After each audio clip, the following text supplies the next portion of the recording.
Hi there again, just a follow-up video on the giant Fathom E3 bike.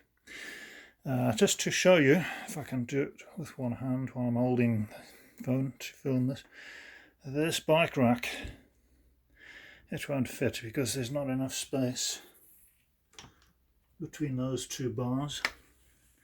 And even if it did fit on there, it would be at quite an angle. Because, well, it should sit somewhere there, so I don't think that would work,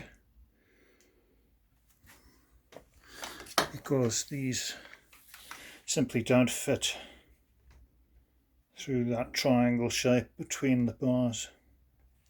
This is Sarah's Bones bike carrier. It's quite good. I've used it for my old bike many times. Works well. But for this bike, definitely not suitable. I just thought while I had it out, I'll just try it just to see, for the purposes of this video as well. Right, the battery life on this bike at the moment, red light flashing, which means the battery is pretty much down to its minimum. Total so far covered 80 kilometers.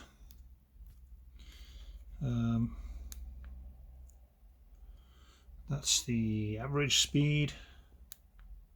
Maximum 56.2 kilometers per hour. So out of one full charge, 80 kilometers. And that's riding it conservatively. Sort of coasting down hills and not using the motor on a lot of the flat surfaces. I'll turn it on here now, then you'll see the red warning lights coming on. Battery's about to die. I still managed to make it up the last climb coming home, but at about 73 kilometers that light started flashing. And I did notice when right now it doesn't even want to give me any power on there, but when you don't have any power applied on here, the motor still engages at about a level of 3 out of 5, so it's like an automatic setting on there by the looks of it. So yeah, that's completely dead, the battery. Now I'm going to have to recharge that. That's on a full charge, 80 kilometers. So some people are sort of quizzing me about things like the brakes and that. Brakes are sort of from the front. I'll show you there, these levers with a cable that runs down through the frame all the way down past the bottom of the motor, and like the back one, the brake cable comes out there. There's probably about less than a finger width between that and the tyre, which is a bit of a worrying thing. They are Tektro disc brakes, as you can see there. They're the ones with the round pads in them, I'm guessing. Front wheel, same. Also Tektro disc brake, cable operated, they're not hydraulic. Just that someone was asking me a question about that. I did manage to crash the bike last week, and just some minor scratches and things. Somehow got grit right inside there where that screw is there. This got slightly damaged on the top and it got bent forward. Again, grit in there and some scuff marks on there and there. But apart from that, the bike is intact and undamaged.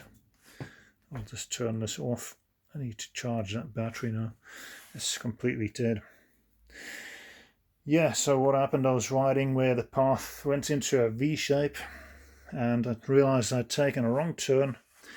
Tried to change over to the other path, go across the grass, but there was a hidden edge to the path about 6 inches high, and I managed to clip that with the front wheel I was going probably about 25 kilometers an hour. And next thing I knew it, I was smacking the pathway with my head and the right side of my body. And got some nice bruises and stuff, which are starting to sort of heal some, and that's with trousers on.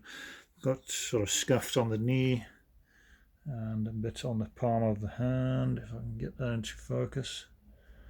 Sort of slightly damaged the wrist. And like I say, hit my head on the side of the head, and that's quite sore. So from now on, I'll be wearing my tortoise shell, my helmet. Other thing with this bike is the valves. I noticed the thin type of valves like the racing bike type. So I don't know how I'm going to put air in those. I'm guessing you can get some type of adapter or something for that. But apart from that, bike goes well up the hills and that.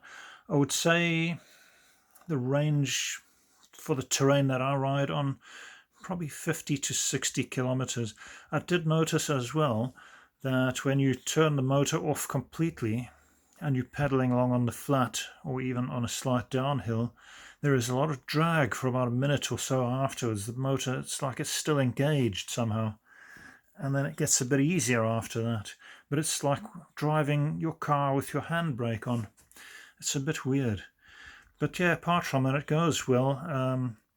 I still used my other bike the other day because that's good for flat terrain and downhill, and that you get higher gear ratios and so on. So I still use the old bike. There it is.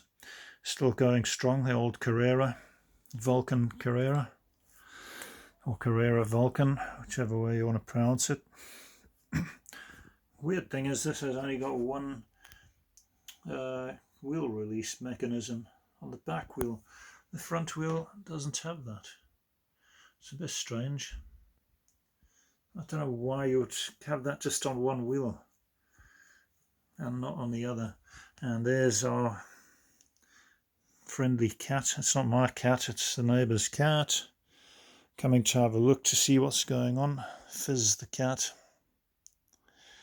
It was getting scared of all the heavy machinery coming past on the road here just now.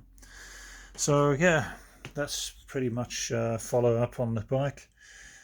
This Velo cycle computer works really well. You just basically press and hold for a couple of seconds and that resets to 0. Your average speed and so on, calories. The only thing is your total distance also disappears then, and it turns off on its own after a couple of minutes if you're not using it, after 5 minutes or so, to save the battery. But yeah, I'm quite pleased with that. It works really well. Cost me about 30 quid at Halfords, 30 quid, £30. And that comes with the sensor that fits onto the front fork there, right there, and a magnet. And I think I calibrated it about right. So anyway, that was a bit of a follow-up review on the bike, just to let you know after I've ridden it about 5 or 6 times how it's going and what the battery mileage is like. So anyway, I hope that you found this video a bit informative if you're thinking about buying a giant bike. You know, that's a bit of information for you on how much you can expect mileage wise. Where I live, it's quite sort of hilly terrain and that, so I do use it a bit. But like today I did 18 kilometers and probably did maybe 2-3 kilometers using the motor, and it went down from 2 out of 5 right down to 0, just those few last kilometers. So I'm not that impressed with the battery life on this. It's not like what they claim, 150 kilometers maximum. I was expecting maybe even to get 90 kilometers out of it. It's only a 400 kilowatt hour battery, so I suppose you can't expect more than 50-60 k's, 35 to 40 miles roughly. So anyway, that was my follow-up video on the bike. I hope that you found it a bit interesting, and until next time, stay safe and well, and bye-bye for now.